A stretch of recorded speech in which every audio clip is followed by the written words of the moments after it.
कलयुग में भगवान नाम कीर्तन, गीता का श्लोक का उच्चारण और साधु पुरुष का दर्शन करोड़ों तीर्थ करने का फल देता है।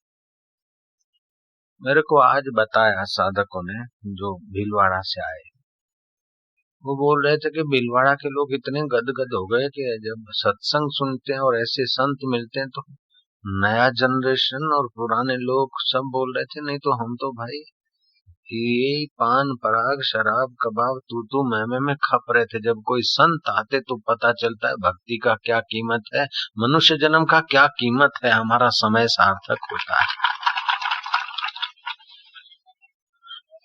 शास्त्रों में लिखा है, ते सौभाग्या मनुष्येषु, मनुष्य लोक में भी सौभाग्यशाली। ते सौभाग्या मनुष्येषु कृतार्था नृप निश्चयाः, सुमरंती सुमार्यंती हरे नामयु कली युगे।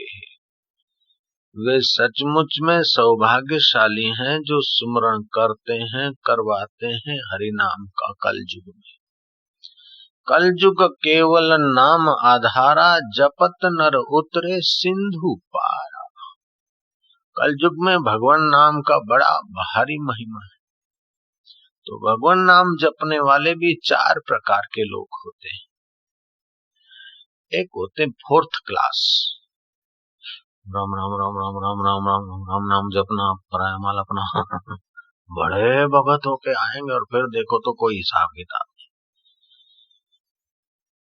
तो दूसरे होते थर्ड क्लास, तीसरे होते सेकंड क्लास और चौथे होते फर्स्ट क्लास। तो तीसरे नंबर के जो सज्जन हैं उनको किसी गुरु से मंत्र मिल गया, ले बेटा 10 मालाएं जपना। उसने 10 मालाएं जपी, 10 मालाएं पूरी की, हाश जय गुरु महाराज, नियम पूरा हुआ। बस वो जो उतारी हो गए नियम पूरा हो। अच्छा है, फोर्थ क्लास से तो अच्छा है कि धर्मादा का खाता तो नहीं, और धर्मादा का अपने घर में ले जाने से 7 पीढ़ियां कंगाल हो जाती। उस समय पता नहीं चलता खाते समय, बाद में तो बढ़िया जाम हो जाता, चक्का जाम। तो जप करने वाले एक होते हैं कि भाई चलो कर लिया दिखावा, फोर्थ क्लास। दूसरे होते हैं कि जब किया हाश बोझा उतरा। तीसरे होते हैं 2 नंबर के, जब किया 10 मालाएं लेकिन चलो 2 और वधारे करा अच्छो लागे, 2 और वधारे करा अच्छो लागे, चलता फिरता भगवान का जप किया अच्छा लागे। और चौथे होते हैं सिद्ध जापक, जिन्होंने जप करते करते जप के अर्थ में सिद्धि पा लिया, उसको बोलते महापुरुष। ऐसा जो पहले नंबर के जापक है, ऐसा एक पुरुष अगर मिल जाए और दूसरे लाख आदमी हो और वो एक पुरुष के साथ बैठ के कीर्तन करे तो नास्तिक हो, नास्तिक का बाप हो, उनका भी कल्याण हो जाएगा। ऐसा जापक, इसको बोलते उत्तम जापक, मध्यम जापक, कनिष्ठ जापक और कनिष्ठतर जापक। पहले नंबर का, दूसरे नंबर का, तीसरे नंबर का और चौथे नंबर का। तो कलयुग में बड़ा ये फायदा है कि कोई उत्तम जापक महापुरुष मिल जाए और उसके साथ बैठ के कलयुग केवल हरि गुण गाहत नर उतरे भवथा। कलयुग में हरि के गुणगान सुनने और गाने से भव सागर से आदमी पार हो जाता है। भगवान के मंदिर में जाना अच्छा है, जाना चाहिए, लेकिन हृदय के मंदिर में ले जाने वाला सदगुरु जब तक नहीं मिला तब तक मंदिर में चक्कर काटते काटते जिंदगी पूरी हो जाती। कबीर जी ने कहा, तीर्थ नाए एक फल, संत मिले फल 4, सतगुरु मिले अनंत फल, कहत कबीर विचार। तीर्थ में नहाने से एक फल होता है धर्म का, अगर संत मिल जाते तो धर्म, अर्थ, काम और मोक्ष ये 4 फल मिलते। अगर वो संत कोई सत्य को, उत्तम जापक पद को पाए हुए, साक्षात्कार किए हुए और उनको हम लोगों ने गुरुदेव के रूप में मान लिया, उनके साथ हमने संबंध जोड़ लिया, तीर्थ नाय एक फल, संत मिले फल चार, सदगुरु मिले अनंत फल। अनंत फल माना जिस फल का अंत न हो, न अंत इति अनंत। सतगुरु मिले अनंत फल, कहत कबीर विचार। यह तन विष की बेलरी, गुरु अमृत की खान, सिर दीजे सतगुरु मिले तो भी सस्ता जान। काशी में रामानंद नाम के उत्तम जापक थे, सदगुरु थे। सत्य में उनकी विश्रांति थी। सत्य एक आत्मा है। उनसे दीक्षा लेकर उनका एक साधु चेला भजन करता था। तो वो रामानंद का चेला जो था, उसका नाम राजू तो नहीं था, अघोरानंद नाम था जो था। वो भजन करते करते उसने खेचरी मुद्रा किया, और खेचरी मुद्रा लग गई वो अलग बात है, करना अलग बात है। किया खेचरी मुद्रा कर गया, उसका प्राण रुक गया। न प्राण अंदर जाए न बाहर आवे, आंखें फटी रह गई।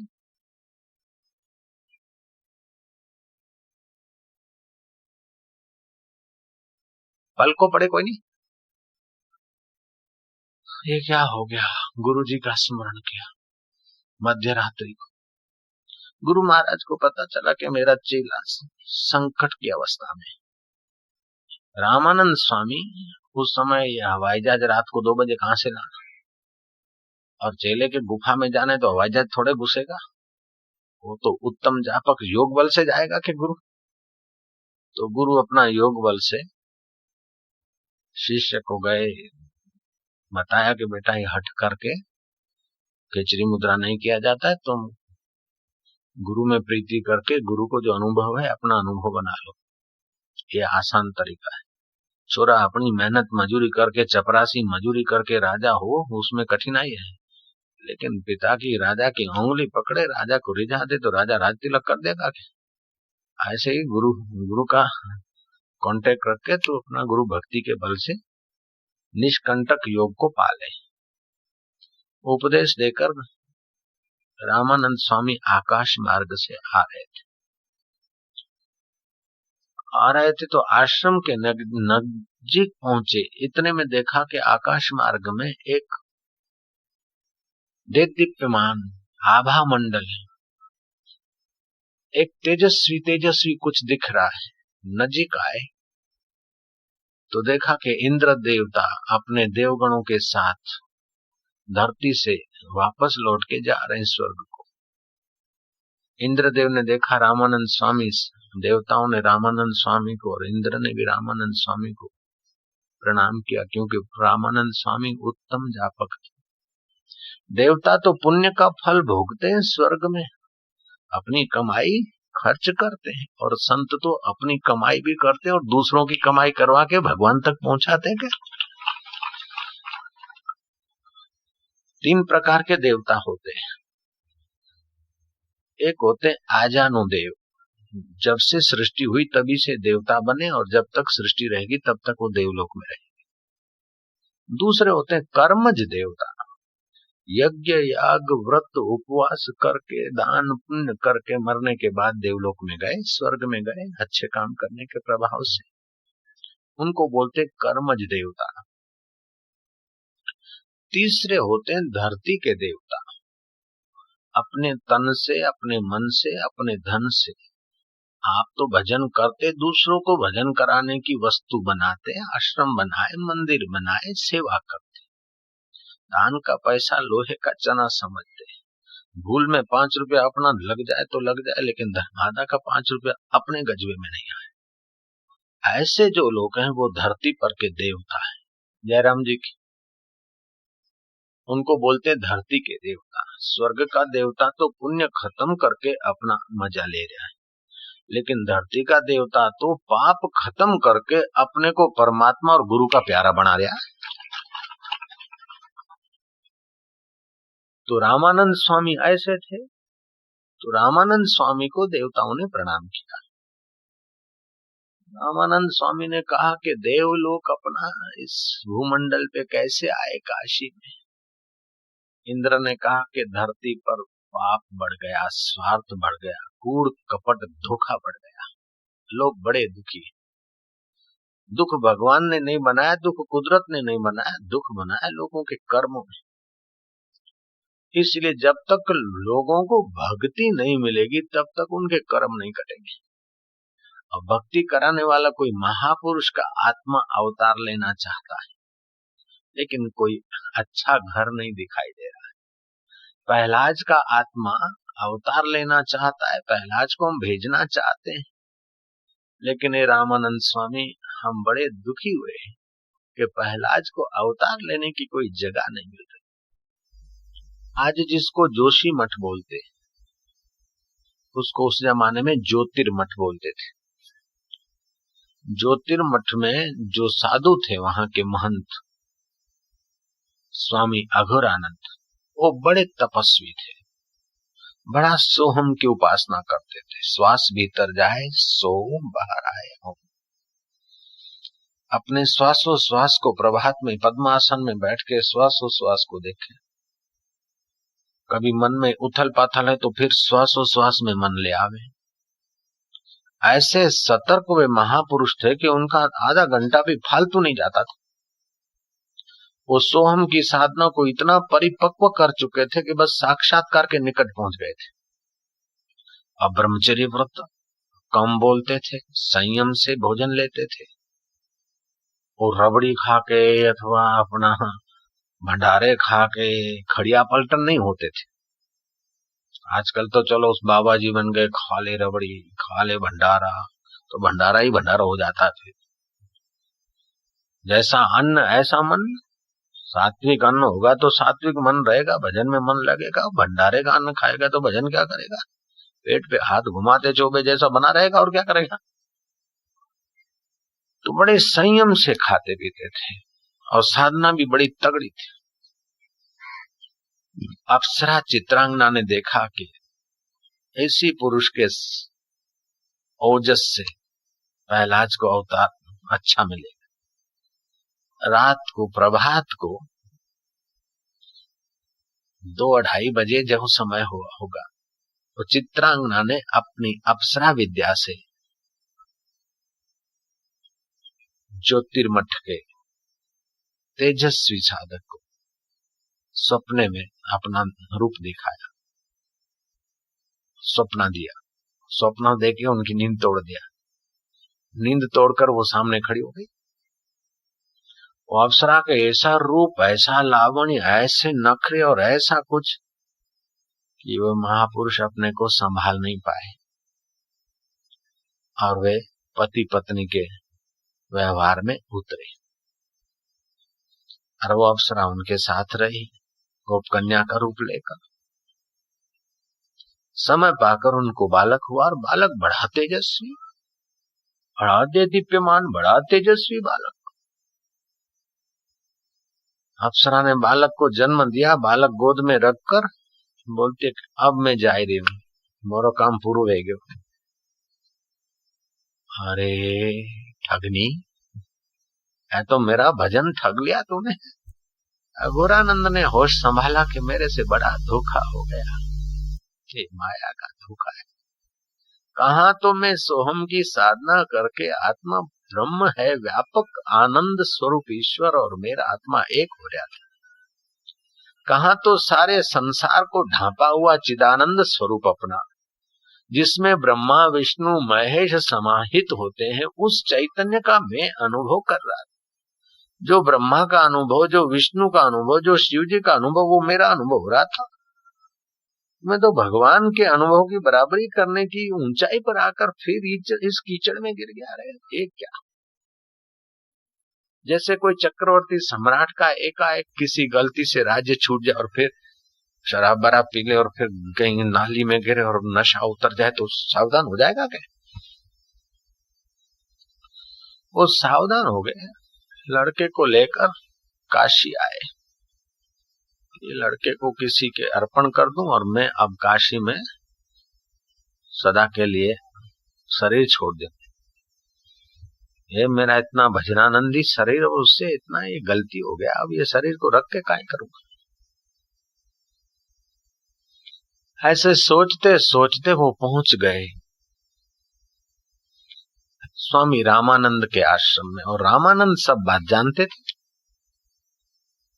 रामानंद ने क्या कि गुरानंद जी महाराज, तुम्हारा जीवन बहुत ओजस्वी, तेजस्वी, पवित्र, लेकिन ये तुम्हारी पवित्रता, तुम्हारा ओज और तेज तुम्हारा अपना नहीं है, ईश्वर का दिया। अब जो आदमी हार जाता है उसको क्या है कि तू हार गया, अच्छा नहीं किया, तो और दुखी होएगा कि? उसको तो टाडस बंधा नहीं है कि भाई चलो चलो गिर गया तो कोई बात नहीं, हो गया तो हो गया, रुपया गिर गया तो कोई बात नहीं, अभी तो तेरे हाथ में इतना है। इतने में वो चित्रांगना आ गई। चित्रांगना आ गई, उसको देखा। बस रामानंद स्वामी ने क्या करा, जोर से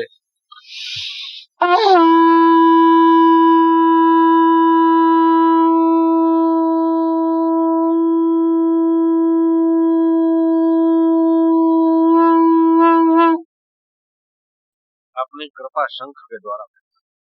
शंखनाद वैसे ही पवित्र माना जाता है, फिर संत का संकल्प, और संत के मुख से शंख स्थापित हुआ, फूंका गया। 1 सेकंड में 700 घन फीट स्पीड से शंख फूंका जाए तो 2200 घन फीट रेंज के हार्मफुल बैक्टीरिया नष्ट हो जाते हैं, ये विज्ञान बोलता है। लेकिन हार्मफुल बैक्टीरिया नष्ट होते, दूसरे आसुरी तत्व कितने विदा हो जाते, अभी विज्ञान को समझ में नहीं आया, वेदांत जानता है, योगी लोग जानते हैं। रामानंद स्वामी ने जोर से शंख फूंका, वो अघोरानंद जी महाराज की समाधि लग गई।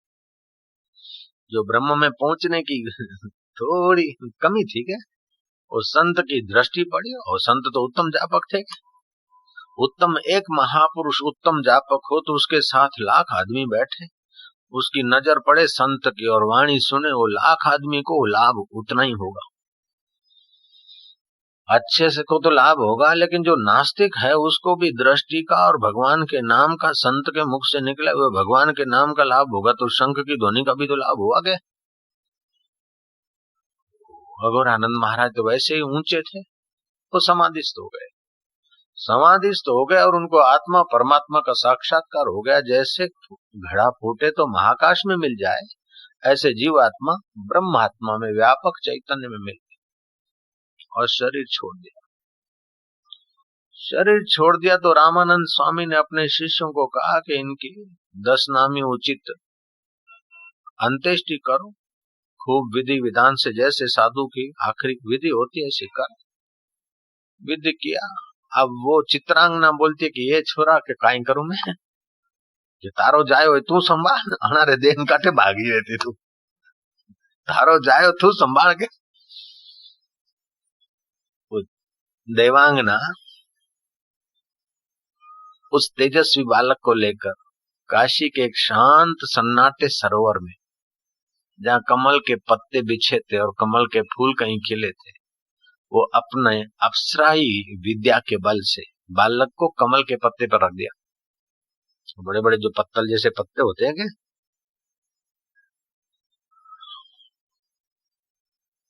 और खुद वहां सूक्ष्म होकर बालक की रखवाली करने लगी। एक सुबह नीरू नाम का जुल्हा और उसकी पत्नी नीमा दोनों सैर करने गए, घूमने गए सुबह से, और दोनों ने वर्षों की शादी की थी, बालक नहीं हो रहा था।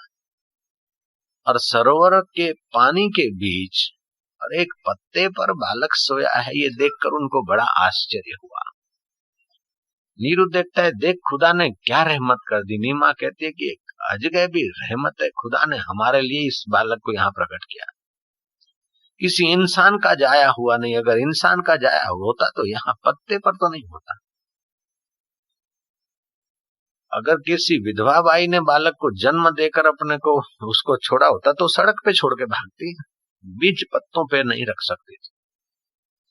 दोनों पति पत्नी सहमत हुए और उस बालक को ले आएंगे, अपने गोद का बेटा मान के उसका पालन पोषण करेंगे। जो इन नीरू जुल्हा ने बालक को उठाया तो बालक का तेज, बालक का प्रभाव तिरोधाहित हो गया, सामान्य बालक जैसा दिखने लगा।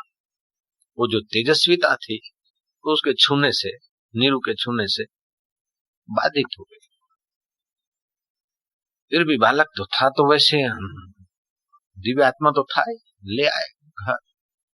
नीरू भागा मुल्ला जी के पास कि ऐसा ऐसा हमको बालक का जन्म घर में तो नहीं हुआ, लेकिन तालाब के उस पत्तों पर पड़ा बालक हम ले आए। मुल्ला जरा समझदार था, बोले जरूर किसी परी का जाया होगा, किसी औरत का जाया होता तो तालाब पे नहीं होता, जरूर किसी परी का जाया होगा, तुम जल्दी ला, मैं उसका दीदार करूं।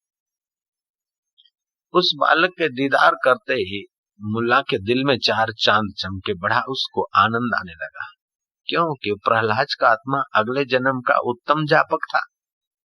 जयराम जी बोलना पड़ेगा क्या? मुल्ला ने उसके दीदार करते ही मुल्ला का मन इतना तो खुश हुआ कि उसकी ठोडी पकड़ के बच्चे की, तू बता किसका औरस है और किसका जाया है, किसका तू ओज है और किसका जाया है। वो मासूम बालक बोल पड़ा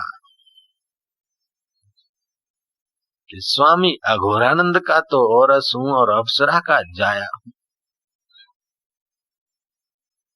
उसने फारसी भाषा में नाम का जोड़ मेल मिलाते मिलाते उस बालक का नाम कबीर रख दिया, जयराम जी की। और कबीर रख दिया। नीमा और नीरू तो बड़े खुश हुए, लेकिन नीमा को तो अपने शरीर में दूध तो था नहीं।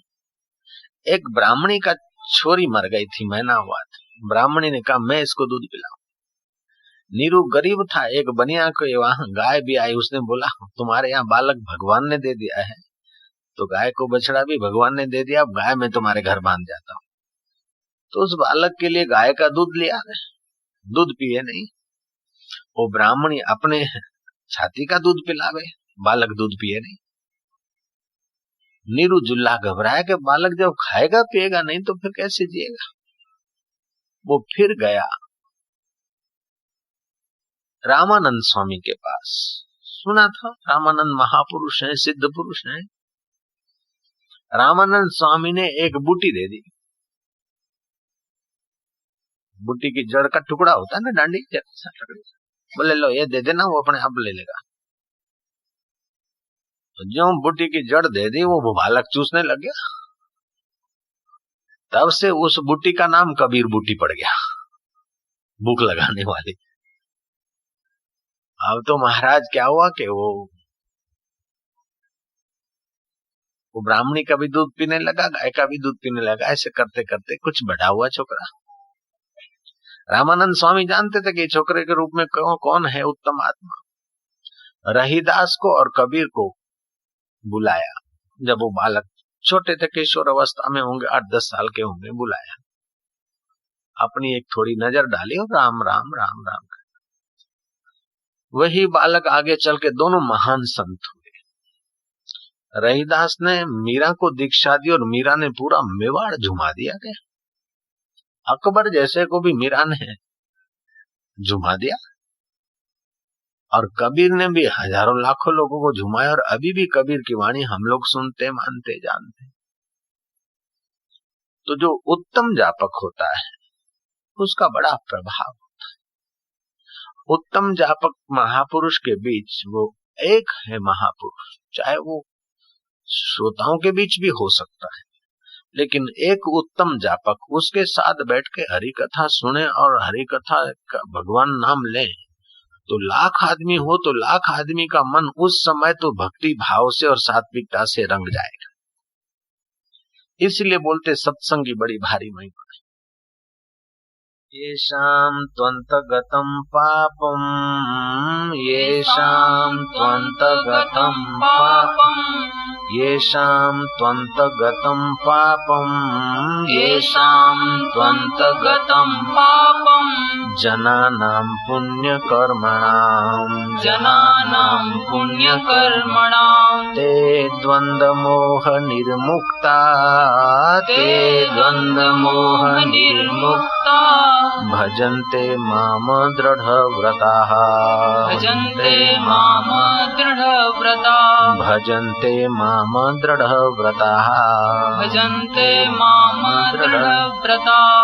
जिन पुण्य कर्मों के पाप नष्ट हो गए हैं, पापी की पहचान है कि उसको सत्संग में आने की इच्छा नहीं, पापी की पहचान है कि सत्कर्म करने की रुचि नहीं होगी, शुभ कर्म में उसको आलस्य आएगा, अशुभ कर्म खूब करेगा उत्साह से। शराब, कबाब, बफे पार्टी, चिकन पार्टी हो, आई एम रेडी। और हरि कीर्तन की पार्टी में तो भाग्यशाली लोग आ सकते हैं, पापी आदमी नहीं आ सकता।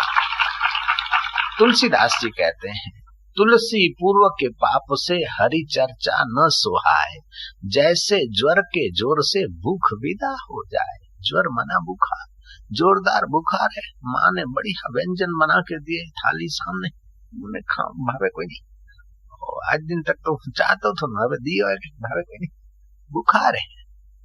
ऐसे जिसको सत्संग भावे कोई नहीं, उसको पाप का बुखार चढ़ाया गया। जयराम जी बोलना पड़ेगा। एक मुल्ला था और दूसरा था पंडित, दोनों की थी दोस्ती। मुल्ला ने कहा, पंडित तुम तो मेरे जिगरी दोस्त हो यार। करीम की माँ जो है ना, मुर्गी को बहुत बढ़िया बनाती चिकन। बताओ पंडित जी मेरे घर कब आओगे और चिकन कब खाओगे? मुर्गी, मेरी औरत मुर्गी खूब बढ़िया पकाती। मुल्ला कहता है पंडित को, लेकिन पंडित भी कच्चा नहीं था, पक्का पंडित था। हाँ, वो दोनों की दोस्ती थी और पंडित अकल वाला भी था। मुल्ला ने कहा बताओ जल्दी करो, मैं तुमको दावत दे रहा हूं और मैं दोस्त की दावत ठुकराना मत। बोलो कब खाते हो मुर्गी? मेरे घर कब आते हो और मुर्गी कब खाते हो? पंडित ने कहा तेरे घर भी आऊंगा, मुर्गी भी खाऊंगा, लेकिन जिस दिन तेरे बेटे करीम की जनोई होगी उसी दिन आऊंगा। अब करीम की जनोई क्या होगी? बेटा करीम जनोई कैसे पहनेगा? हिंदू तो है नहीं। पंडित भी उस्ताद निकला के बोले मैं आऊंगा जरूर, तेरी दावत स्वीकार है, लेकिन उसी दिन आऊंगा जिस दिन तेरे बेटे करीम को जनेऊ देंगे। अब मुसलमान जनेऊ लेगा तो मिलेगी नहीं उसको जनेऊ के।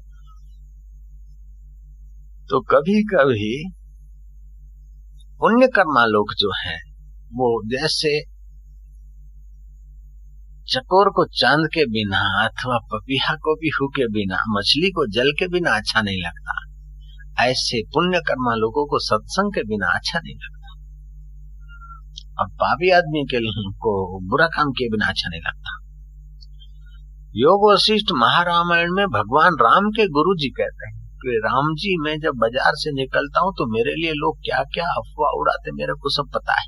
लो, राम राज्य दशरथ जिसके चरणों में बैठे, राम जी जिसके पैर धो के चरणामृत लेते, ऐसे वशिष्ठ के लिए भी बोलने वाले बकने वाले बकते, तो तुम्हारे हमारे लिए किसी ने बोल दिया तो चिंता काहे करो, फिक्र काहे करो यार। जिनका स्वभाव है वो तो चांद में भी काली माँ देखेंगे, लेकिन जिनका स्वभाव है वो तो कुत्ते में भी मधुरता का दीदार कर लेंगे। नामदेव ने कुत्ते में भगवान की भावना की। नामदेव यात्रा करने जा रहे थे, अपने अपने तंबू लगा के टिक्कड़ पका रहे थे, अपना रोटी बना के वो अंदर घी की कटोरी लेने गया तंबू में। वो काला कुत्ता आया और उसने उठाई रोटी, और नामदेव घी की कटोरी तो लाया और देखा कि रोटी कहाँ गई, वो लिए जा रहा है। नामदेव ने देखा कि काला कुत्ता यात्रा में शुभ माना जाता है, लेकिन वो सब इतने सारे लोग हैं, उनकी नहीं लिया, मेरे लिया, ये काला कुत्ता के रूप में मेरे ठाकुर जी होंगे। नामदेव की भावना है। नामदेव कटोरी लेके दौड़ा पीछे, उबारे अंदाता उबारे, रुकी रुकी नहीं खाओ, जरा घी लगा देते, उबारे हो, अरे उबारे हो, ओ प्रभु उबारे हो, ओ नामदेव भागे जाए, कुत्तो जोर से भागे जाए। बनेल रोटी खाओ मुरारी, घी मखे दिए गिरधारी, घी मखी नालू, घी लगाड़े नालू, उबारे हो के उबारे हो, गोड़ जाए नाठो पुत्र। नामदेव गबड़ाया थाक्या के नाथ रूखी तो नहीं खावा दे, मारा थी दौड़ा तो नहीं तो कहीं वही गयो, अटे जुबा रहे हो। नामदेव हट लेन बैठा ने, अटे जुबा रहे हो। कुत्ता के अंदर में जो चेतना है उसने प्रेरणा किया, रोटी तो नीचे रखी और मुंह खोला तो अंदर से माँ के बिहारी लाल की जय। जिसकी दृढ़ भावना है वो तो कुत्ते में भी भगवत भाव कर लेता, और जिसकी नीच भावना है वो तो वशिष्ठ में और संत में और मीरा में भी दोष देखता है। क्या विक्रम राणा मीरा में दोष देखते थे, उदा ने भी मीरा को बदनाम किया था, चैतन्य महाप्रभु के लिए भी कितने कुप्रचार चलते थे, नामदेव को जेल में डाल दिया था, संत तुलसीदास को जेल में डाल दिया था। पापी तो अपना पाप का काम करता है, धर्मात्मा धर्म का काम करते, और सत्संगी सत्संग का सहारा लेके अपना बेड़ा पार कर लेता है। क्या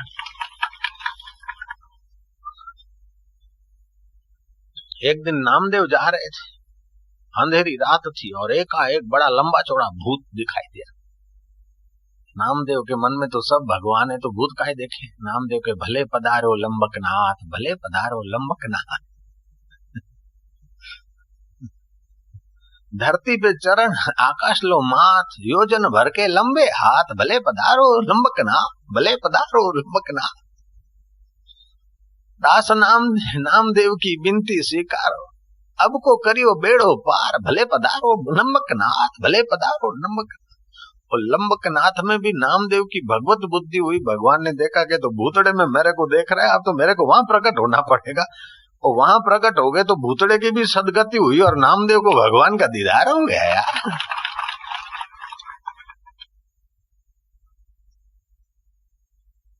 देवताओं के बीच एक चर्चा चल रही थी कि संसार में सबसे ज्यादा सुखी और सबसे ज्यादा प्रसन्न और गंदे से गंदा, बुरे से बुरा वस्तु में से, बुरे से बुरे व्यक्ति में से भी अच्छाई चुनने वाला इस समय धरती पर कौन है? इंद्र ने कहा सर्वसे ऊंची दृष्टि, सदा सुखी रहने वाला, चाहे कैसा विघ्न बाधा मुसीबत आ जाए लेकिन अपनी सच्चाई पर मधुरता पर रहे, और बुरे से बुरे वस्तु में से भी अच्छाई ढूंढ ले। ऐसा अगर कोई व्यक्ति देखना है तो अभी श्री कृष्ण का व्यक्तित्व है। श्री कृष्ण बुरे से बुरा, गंदे से गंदा वस्तु, गंदे से गंदा जीव हो उसमें से भी अच्छाई ढूंढ लेंगे। ऐसा करके इंद्र ने खूब प्रशंसा की। देवता को शंका हुई कि बुरे में बुरा, गंदे में गंदा वस्तु, व्यक्ति, जीव, जानवर में से भी श्री कृष्ण अच्छाई चुन लेंगे, ये कैसे हो सकता है? बुरे में से अच्छाई कैसे मिलेगी? अरे कोलसे में से हीरे मिलते हैं कोलसे की खान में, तो बुरे में से अच्छाई क्यों नहीं मिले? देवता को शंका हो। देवता ने देखा कि श्री कृष्ण इस समय कुंज गलियों में ग्वाल मित्रों के साथ कहीं से पसार हो रहे हैं। देवता ने अपना सत्य संकल्प करके एक ऐसा रूप बनाया भयानक, एकदम गंदा, एक कुत्ते का रूप लिया देवता ने। कुत्ता भी कैसा कि पूंछ कटी हुई, शरीर में घाव लगे हुए, और जहां घाव लगे थे वहां घाव में जीवड़े खटबड़ा रहे, पूंछ कटी हुई, शरीर में घाव लगे हुए। ऐसा देवता कुत्ते का रूप लेकर पड़ा है नाली के पास में गली में। उसके शरीर पर तो मक्खियां बिनबिना रही है, कान भी थोड़ा कटा है, पूंछ कटी है, मुंह फटा है, दांत दिख रहे, न जीता है न मरता, उसको देखकर सूग आ जा रहे। ऐसा गंदा कुत्ता। ग्वाल गोपों ने कहा कि कृष्ण कृष्ण देखो, अपने को तो दूसरा रास्ता नहीं, यहीं से गुजरना पड़ता है, ये कितना पापी है, कितना पाप का फल भुगत रहा है। कृष्ण देखो कितना गंदा, कितनी बदबू। कृष्ण ने कहा पागलों, उसके दांत चमक रही है, उसके पुण्य का फल नहीं दिखता अब तुमको? जैसे कथा सुनकर बीच में से उठ के चला जाता है तो उसके कथा का पुण्य नष्ट हो जाता है। सत्संग का अनादर करने से कथा का पुण्य उसका नष्ट हो जाता है। ऐसे ही अभी भारत के शास्त्रों की सच्चाई का अनुभव करना है तो कर सकते। भादरवा सुद चौथ, भादरवा सुद चौथ का चांद देख ले। घाट वाला बाबा थे, उसने मेरे को बोला कि भादरवा सुद चौथ का चांद देखने से कलंक लगता है, ये कैसी बात? मैं कहा मेरे को तो भी ख्याल नहीं। बोले कृष्ण भगवान को लगा था क्या मणि चोराने का? मैं कहा हाँ लगा तो था। बोले मैंने तो देखा भादरवा सुद चौथ का चांद। मैं फिर क्या हुआ? बोले कुछ नहीं। मैं क्या साल भर में कहीं तो कलंक लगा होगा?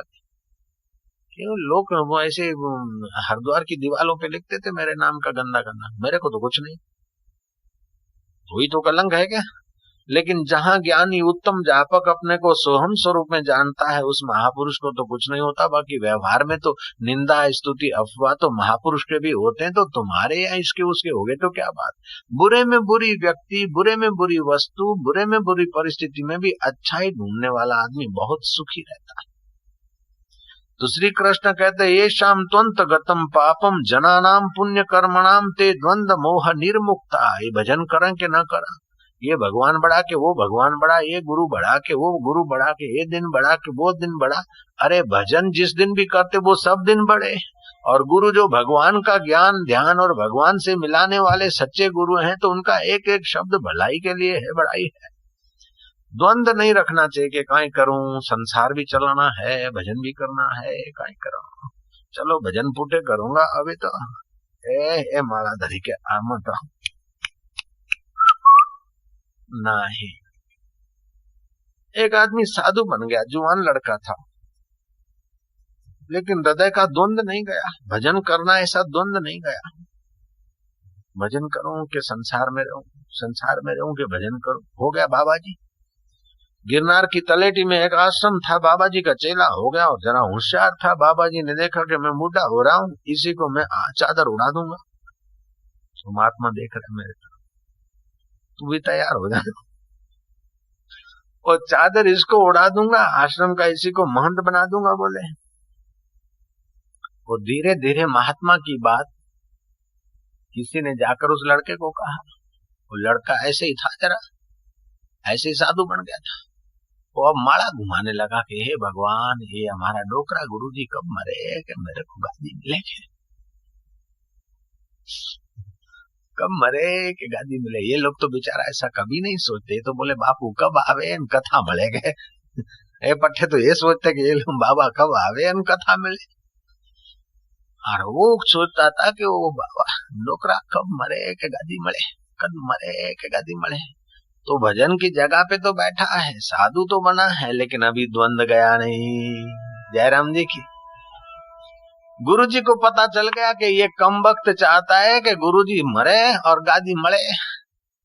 अब मैं मरूंगा तब तक इसको वाट देखनी पड़ेगी। चलो गुरुजी एक रात को चुपचाप चले गए। वो जमाने में कोई पगे लागता तो चांदी का रुपया रखता, आज का 70 रुपया होता है क्या, सोने की लकड़ी रखता। और इनकम टैक्स ये वो आश्रमों पे उस समय नहीं था। तो आश्रम में खूब पैसा, वो पानी की कोठी होती है कि कोठी भरेला रुपया, कोठी भरेली गिरनिया, इतना पैसा। अब वो गुरुजी चले गए 1-2 दिन तो उसने नाटक किया, हाय रे गुरुजी कटेगी, अरे गुरुजी मेले ने कटेगी, अरे भगवान कोई जंगल में कोई शेर खाई गया होगा, कहीं होगा। गुरु महाराज पहुंच रहा था, अपना कर दिया उसने, जो कुछ टिन्ना फिन्ना करना था कर दिया। उसके चमचों ने उसको गादी पे बिठा दिया। अब तो रोज दूध पाक रबड़ी, जयराम जी की, हाय बराबर माठ चूरमा, अरे धमाधम मिर्च मसाले वाला खुराक खाए। और उसको सब लोग है बाबजी करे पी आया तो के बाबजी गादीपति हुआ के, और खाए पिन पड़ा हो गया क्या। ये 6 महीना तो हुआ कि संपत्ति जो धर्मादे की थी वो धर्म में लगनी चाहिए थी, इसने भोग में लगा दी। वो संपत्ति नहीं विपत्ति हो गई क्या, धर्म के लिए आई थी कि रूखे सूखे को टुकड़ा मिले, लोग सत्संग सुने, ऐसा कुछ बने, उसी लिए आई थी, सत्कर्म के लिए आई थी। और अपने स्वार्थ में खर्चा किया। 6 महीना तक तो कुछ पता नहीं चला, बाद में उसने ज्यादा किया तो एकदम फूटा उसका कर्म। वो हाथ पैर में लकवा मार गया और रात को नींद नहीं और शरीर में फोड़े हो गए।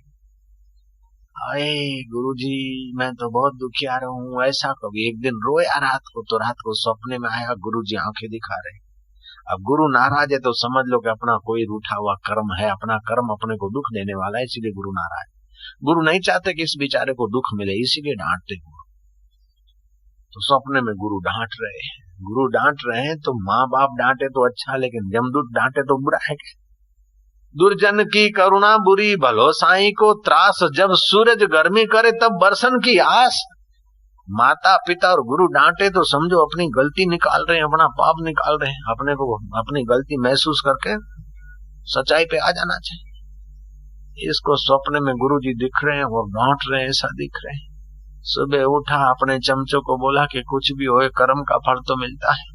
मेरे गुरुजी के साथ मैंने खोटा विचार किया और मैं धर्मादि की संपत्ति हड़पने के लिए खोटा विचार किया। मेरी स्वास्थ्य की संपत्ति हड़प, कुछ भी करो मेरे गुरुजी को ढूंढ के लाओ। अब गुरुजी को कहाँ ढूंढ के लाओ? गुरुजी तो चलते चलते पहुंच गए थे काशी, और वो कहाँ? गिरनार, सौराष्ट्र में। चमचों ने देखा गुरुजी तो है नहीं। एक दिन की बात है, कोई जमात आई साधुओं की। वो महंत ने कहा साधुओं को कि बाबू जी मैं तो मरे गया, मैं तो न संसारी रहा न साधु रहा। मेरे गुरुजी के लिए मैंने खोटा विचार किया, धर्मादे के पैसे का दुरुपयोग किया। अब तो मैं आया हूँ, रात को नींद नहीं आती, दिन को बचता नहीं, और शरीर लूला लंगड़ा। अब संपत्ति क्या करूंगा? और ये तो लोढ़ा का चना है बाप जी, अब मेरे को कोई उपाय बताओ। बोले उपाय बताएं तो तेरे गुरुजी जो थे उसको तो हमने काशी में देखा, एक झोपड़ी बना के रहते और भजन करते। के हैं मेरे गुरुजी काशी पहुंच गए? कि हाँ भजन करते हुए। 2-3 आदमियों को भेजा, बोले जाओ कुछ भी करके गुरुजी को मना कर ले आओ, मैं तो लूला हो गया हूँ, मेरे तरफ से गुरुजी से माफी मांगू, गुरुजी को बुला के आओ। वो गुरुजी के पास पहुंचे। गुरुजी ने कहा बेटा मैं तो आने वाला नहीं, अगर तू मेरे को लाना चाहता है तो ऐसा आंबा बो दे, ऐसा आम का झाड़ लगा दे कि उसकी डालियां को पानी पिला, आम के झाड़ को, और डालियां इतनी बड़े वो आम इतना फले फूले कि उसकी चारों तरफ डालियां फैले। और एक डाल काशी पहुंचे और डाल के ऊपर पैर रखते रखते मैं गिरनार पहुंचू। अरे राम राम, आंबा को इतना सींचो, तरफ पानी खातर दो कि चारों तरफ उसकी डाली बढ़े, और डाली इतनी बड़े कि एक डाल काशी में आए तो एक डाल द्वारका में जाए, तो एक डाल हरिद्वार जाए, तो एक डाल उधर जाएगे रामेश्वर में जाए, चारों तरफ आम की डाल ऐसा सींचो खातर पानी कि बस चारों तरफ डाल पहुंच जाए। तो एक डाल काशी में जो पहुंचेगी उसके ऊपर पग रख रख के मैं आ जाऊं। देखा कि गुरुजी किसी भी कीमत में आना नहीं चाहते। फूटे हमारा कर्म रे राम, ऐसा आंबा की कर होएगा? ऐसा आंबा तो बो नहीं सकते कि वहां काशी तक डाल पहुंचेगे। मोटी चीजों में जिसकी आसक्ति होती है ना, वो सूक्ष्म बात समझ नहीं सकता। फिर कुछ दिन हुए और घूमता घामता कोई फक्कड़ साधु पहुंचे। बोले गुरुजी का पता तो चला, लेकिन गुरुजी बोलते आंबा बो दे और ऐसा सींच दे कि काशी तक डाल पहुंचे और उसके ऊपर पग रख के आऊं। हाँ तो बोले बो दे। बोले ऐसा आंबा कैसे होगा कि वो काशी तक पहुंचे? बोले पागल, समझता नहीं, जैसे केले के पात पात में पात, त्यों संतों की बात बात में बात। अब ये जो धन संपत्ति है, अपने तो रूखा सूखा खा, चिकना चपाटे से तो ये हो गया, सादा सूदा खा, धर्मादे का पैसे का दुरुपयोग ना हो, और इसका ऐसा सदुपयोग कर, ऐसे संतों को बुला, ऐसा सत्संग कीर्तन और भंडारा गरीब गुरबों का आंसू पूछे, ऐसा सत्कर्म कर कि वो तेरे सत्कर्म रूपी आंबा की डाल की सुवास ऐसी जाए, चारों तरफ सुवास रूपी डाल ऐसी जाए, यश रूपी डाल ऐसी पहुंचे कि एक डाल काशी में भी तेरी यश पहुंच जाए गुरु के आश्रम की, और गुरु के आश्रम की यश गुरु सुन के फिर गुरु उसी यश के आधार पे आ जाएंगे। उसने महाराज ऐसा किया, थोड़े दिनों में तो सुवास फैल गई। कर्म तो आदमी का बोले के कोई नहीं बोले, कर्म तो अपना बोले, वेगा मोड़ा अपना कर्म बोले बोले बोले, अपने दिल में तो बोले, अने लोगों के मोढ़े से भी कर्म तो बोले। गांधी जी की प्रशंसा विरोधी भी किए बिना नहीं रहते थे। कृष्ण की प्रशंसा तो कंस भी करता है, कंस की पत्नियां भी करती। भगवान राम ने जिसको तीरों का निशाना बनाया, वो रावण मरते मरते कहता है कि हे लक्ष्मण, तब तो श्री रामचंद्र जी हैं, भगवान राम हैं, उनको मेरा प्रणाम है। और जिनके बाण लगे, जिनके कारण लंकेश मर रहा है, फिर भी अंत में तो राम जी की प्रशंसा करता है। ऐसे अपना शुभ कर्म होता है, शुभ भाव होता है तो पता चलता है। अने बाइयों का वो देरानी जेठानी लड़े ना, फिर वो भांडा पछाड़े, छोरा को कूटे, फिर बोले ये कहाँ करे? मैं तो मुंडाती एक शब्द नहीं बोली, मुंडाती तो नहीं बोली, वासण थी घणो बोले रही है। डोळाથી ઘણું બોલે રહી है, मुंडाથી नहीं बोले तो काई हो गए। तो कर्म तो बोले के आदमी खुश है कि नहीं खुश है, चोखा कर्म करे के गड़बड़ वाला करे, वो तो देखा है, अपना दिल में अनुभव है, लोग भी हमसे गणाए। कीड़ी के पग नेवर वाजे सो भी साहेब सुनत है। अभी ये मैदान बनाने में जिसने तगारा उठाया होगा वो आदमी होवे कि नहीं होवे, ये कर्म करने में जिसने भी सेवा किया होगा वो अभी होवे कि नहीं होवे, लेकिन जो भजन हो रहा है 10% तो उसके बाप का हो गया कि नहीं हो गया। कृष्ण कन्हैया लाल की। तो सत्कर्म करने की जगह बनाना, उसमें भागीदार होना, ये ऐसे दुष्कर्म का फल मिलता तो सत्कर्म का भी फल मिलेगा, उसका यश मिलेगा। धीरे धीरे नींद भी आने लगी और गुरुजी ने सुना कि अब तो आश्रम का ऐसा वातावरण हुआ कि कथा कीर्तन होता है, खूब लोग आते हैं, सत्संग होता है, गुरुजी की संपत्ति का एक एक पाई का बराबर हिसाब रहता है, कोई हड़प नहीं करते चमचे वमचे। गुरुजी को संतोष हुआ जयराम जी की कि वो नरकों से बचेंगे, उनकी 7-7 पीढ़ियां बर्बाद होने से बचेगी, चलो अब अपने जाएं। तो गुरुजी फिर आए और गुरुजी के चरणों में वो दंडवत प्रणाम करके बैठ गया कि गुरुजी, बोले अच्छा है कि भगवान ने अभी फल दे दिया, तू सावधान हो गया, अगर दूसरे जन्म में देता तो तेरे जैसे दूसरे और पक जाते के। ये तो कर्म का, खोटे कर्म का फल तो है भगवान 10 साल के बाद, 10 जन्म के बाद मत दीजियो, 10 साल के बाद मत दीजियो, 10 दिन के बाद मत दीजियो, अबारे दियो। खोटे कर्म का फल तो अबारे दियो, चोखा कर्म का फल भले नहीं दियो, भले बेड़ा होता हो रहे। जयराम जी की तो ये है द्वंद मोह से रहित आदमी भगवान को दृढ़ता से बचता है।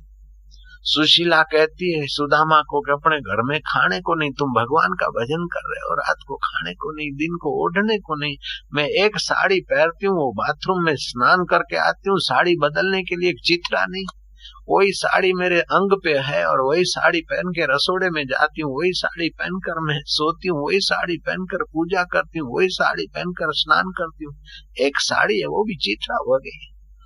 कुछ तो करो। बोले काई करा, जो होगा प्रारब्ध में देखा जाएगा, अपने को क्या है, अपने तो भजन करने के लिए अवतार हुआ है। कैसी दृढ़ता है, कैसी भक्ति है। तुम द्वारकाधीश को क्यों नहीं बोलते हो कि अच्छा काई बोलूं मैं, तो सब जाने रहा है भगवान। ना ना पतिदेव जाओ, मैं जाओ तो मैं खाली हाथ कैसे जाऊं, कुछ तो ले जाऊं। अब घर में तो खाने को नहीं है और भगवान के पास जाते कि कुछ तो ले जाऊं। कैसे भगत है, द्वंद मोह विनिर्मुक्ता। वो सुशीला पड़ोस में से चावल लाई है, वो पौवा लाई है दाना, एक कपड़े के लीरी में बांध दिए पोटली, और वो डोकरा गया है। शरीर तो अंग तो खुले, खाली धोती काछिया आधी धोती पहनी। चलते चलते चलते द्वारका पहुंचता है और द्वारकाधीश के नौकरों को बोलता कि मेरे को श्री कृष्ण से मिलना। हट ब्राह्मण, हट पिंजर, पग में तो जूता नहीं, माथे तो टोपी नहीं, दिल पे तो कपड़ा नहीं, एक धोती का टुकड़ा बांध के आया। बगल में क्या है, बोले बगल में श्री कृष्ण के लिए प्रसादी लाया। अरे जा चल, बोले तुम जाके बोल तो दो कि वो द्वारकाधीश को बोल दो कि तुम्हारा मित्र सुदामा आया है। अरे तू मित्र है? हाँ कि मैं मित्र हूँ। हर इंसान भगवान का मित्र है और मैं तो सचमुच में भगवान का अंदर से तो जीवात्मा परमात्मा का मित्र है ही, मैं तो बाहर से भी उनका सहपाठी हूँ, मित्र हूँ। तुम जाकर उनको बोलो तो सही। सुदामा जाता है कि वो एक गांडा आदमी आया, डोकरा, पैरने को कुछ है नहीं और खाने को कुछ नहीं, हाथ में लाकड़ी है, बगल में पोटली है, बोलता है श्री कृष्ण मेरे मित्र हैं। सुदामा मेरा नाम है। कृष्ण धड़ाक से जंप मार, भागते भागते सुदामा को गले लगाए, सुदामा को ले गए, सिंहासन पर बिठाया, सुदामा के पैर धो रहे हैं जगतपति। पैर धोते धोते सुदामा के पैर में कांटा दिखा। रुक्मणी को बोला जरा ले आना सुई या तो कुछ। वो लाने में देर किया। कृष्ण ने क्या करा, अपने पैर अपने हाथों से और पैर की चमड़ी को दबा के दांतों से अपने मुंह से कांटा खींच के निकाल दिया। बताओ कृष्ण की कितनी उदारता है, कितना प्रेम है अपने प्यारों के। पैर वैर धुलाकर दुशाला बुशाला पहनाया, वस्त्र बातचीत किया। बातचीत करते करते वो बापड़ा वो जो पोटली है वो पोटली छुपावे, जगतपति को कहीं मैं दिया वो पौवा है सूखा, वो कृष्ण देखा कि देने में संकोच कर रहे, अरे भाभी ने मेरे के लिए कुछ भेजा है? बोले भेजा तो दियो, कहीं करोगे। और झपाटा मार के श्री कृष्ण ने वो पोटली लेके और लगे फाकने के, आहा कौवा तो बहुत स्वादिष्ट, बड़ा मीठा है, क्योंकि इसमें प्रेमा भक्ति है। जो द्वंद मोह से रहित होकर भगवान को तुम क्या देते हो इसका महत्व नहीं, लेकिन किस भाव से देते हो इसका बड़ा महत्व है। पत्रम पुष्पम फलम तोयम, पत्र दे दो, पत्ता भी कौन सा, ऐसा नहीं लिखा कि यही पत्ता चाहिए, तुलसी का पत्ता रख दो, बिली का पत्ता रख दो, चाहे पीपल का पत्ता रख दो, नहीं मिल रहा है तो पत्रम पुष्पम फलम तोयम, फल भी कौन सा के फलाना फल चाहिए, आम का फल चाहिए, सेव का फल चाहिए, नहीं जो भी रख दो। डांगरू रख दे तू आदिवासी तो डांगरा रो टुकड़ो रख दे चालेगा। पत्रम पुष्पम फलम तोयम, पत्र पुष्प फल देकर भगवान को संतुष्ट करके अपना आत्मा का विकास करने की व्यवस्था अपने भारत धर्म में। श्राद्ध के दिनों में श्राद्ध करना चाहिए, श्राद्ध करने का पैसा नहीं, घर की व्यवस्था नहीं, आप कहीं जंगल में हैं तो सूर्य नारायण को एक लोटा पानी देकर हाथ ऊंचा करके बगल दिखा दे कि मैं तो हारा हूं, लेकिन तू तो प्रकाश स्वरूप है, हमारा दादा जिस भी स्वर्ग में हो कहीं भी हो उसकी सदगति करना, उसको शांति देना, एक लोटा पानी देने से तुम्हारे संकल्प के बल से उनका मंगल होता है। अगर एक लोटा पानी नहीं दे सको तो कम से कम तुम रणभूमि में है, लोटा हाथ में नहीं है तो बालू लेकर एक अंजलि और सूर्य को अर्घ दे दो। अपने संकल्प को क्रियावंत करने के लिए वस्तु की जरूरत है, जैसे पावर हाउस की लाइट लाने के लिए बीच में है सोने की लाइन हो, चाहे तांबे की हो, चाहे चांदी की हो, चाहे एल्यूमिनियम की हो, लाइट तुम्हारे घर आ जाती है। ऐसे ही तुम्हारे संकल्प को साकार करने के लिए कोई वस्तु चाहिए तो भगवान को पत्र दे दो, पुष्प दे दो, वस्तु दे दो, प्रसाद दे दो, और नहीं तो रेती का बालू का एक अंजलि भर के दे दो, तभी भी तुम्हारा संकल्प पर हित का काम कर लेता है। तो सचमुच में जो देते हैं उनका तो कहना ही क्या। भगवान कहते ये शाम द्वंद गतम पापम जना नाम पुण्य कर्मणाम ते द्वंद मोह निर्मुक्ता भजनते माम दृढ़ व्रता। वे द्वंद मोह से रहित होकर मेरा दृढ़ता से भजन कर।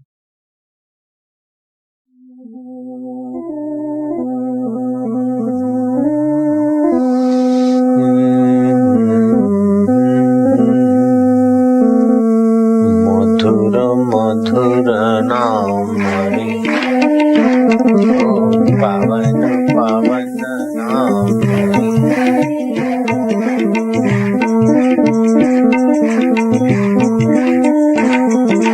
दिलों का दुलारा नाम रे, ओम कली का किनारा नाम रे, ओम पाप का निवारक नाम, का प्यारा नाम, पावन पावन नाम, प्रेम से बोलो प्यारा नाम, दिल से बोलो दुल्हारा नाम, कली का किनारा नाम, का सहारा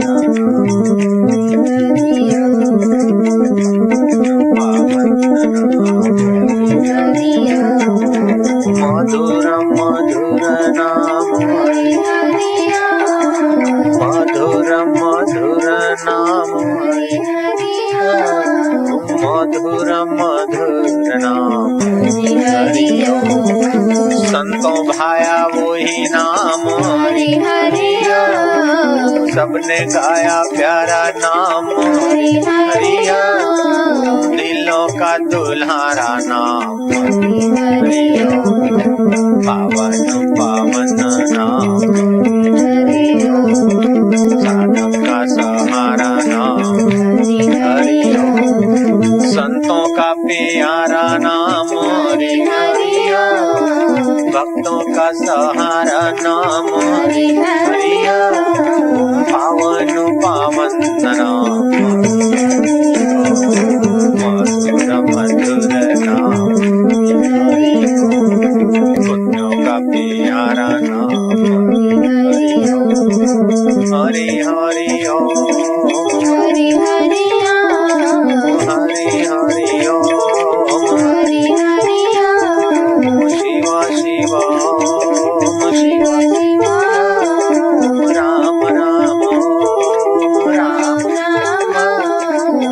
पावन पावन नाम मधुर मधुर नाम दिलों का दुलारा नाम बोलो ना गली का किनारा नाम मीरा बोले प्यारा नाम हरि नरसी बोले वही नाम हरि हरिया गौरंग का सहारा नाम हरि हरिया कली का किनारा नाम हरि हरिया पाप का निवारक नाम हरि ओम पुण्य का प्यारा नाम हरि ओम पावन पावन नाम हरि ओम मधुर मधुर नाम हरि मधुर मधुर नाम ओम पावन पावन नाम हरि। अभी तो साइंस स्वीकार कर रही है कि एक शंख के आवाज से 2200 घन फीट एरिया शुद्ध बन जाती है शंख ध्वनि मात्र से। तो भगवान की ध्वनि मात्र से पृथ्वी पवित्र हो जाए, वातावरण शुद्ध हो जाए, इसमें क्या बड़ी बात है। मधुर मधुर नाम पावन पावन नाम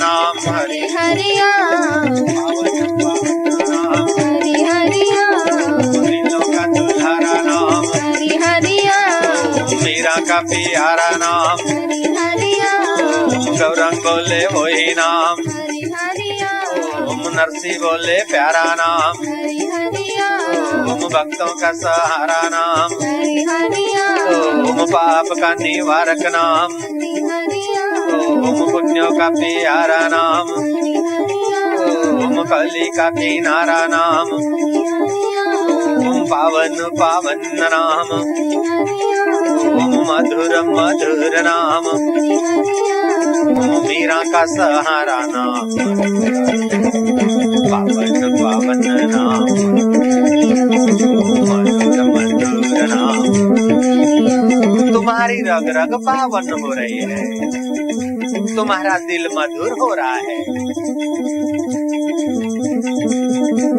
मीरा भई प्रेम दीवानी, घिंघरू बांध मीरा मेवाड़ में नाची, गौरांग बंगाल में नाचे, तुकाराम महाराष्ट्र में नाचे, नरसी मेहता सौराष्ट्र में नाचे, तो तुम मध्य प्रदेश के इस सिंहस्थ में शिप्रा तट पर ही दिलबर को दुल्हार कर लो। हरि हरि बोल।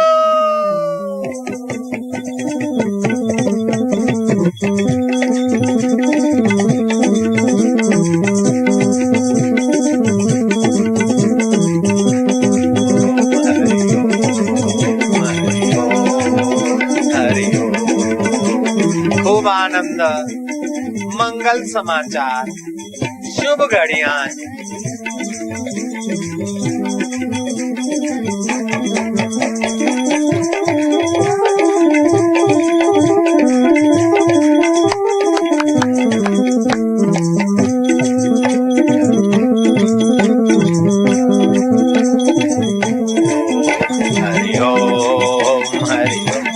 हिम्मत, शक्ति, पवित्रता।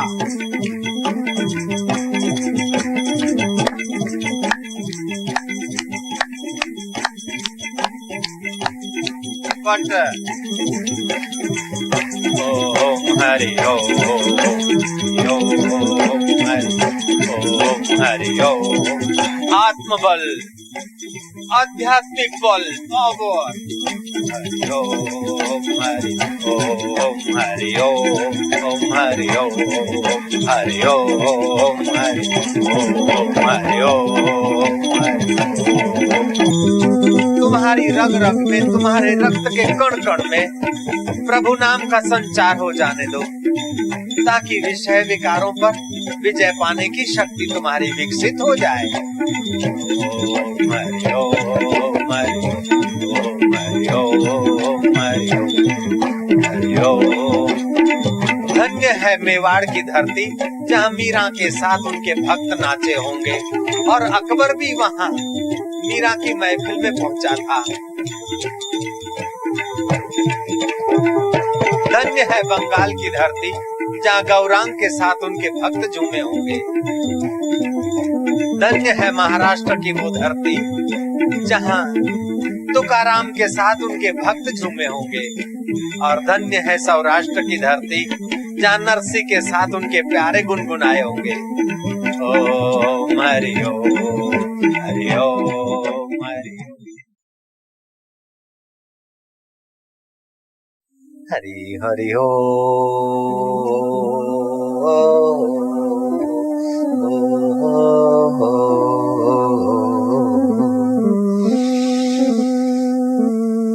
गहरी गहरी शांति।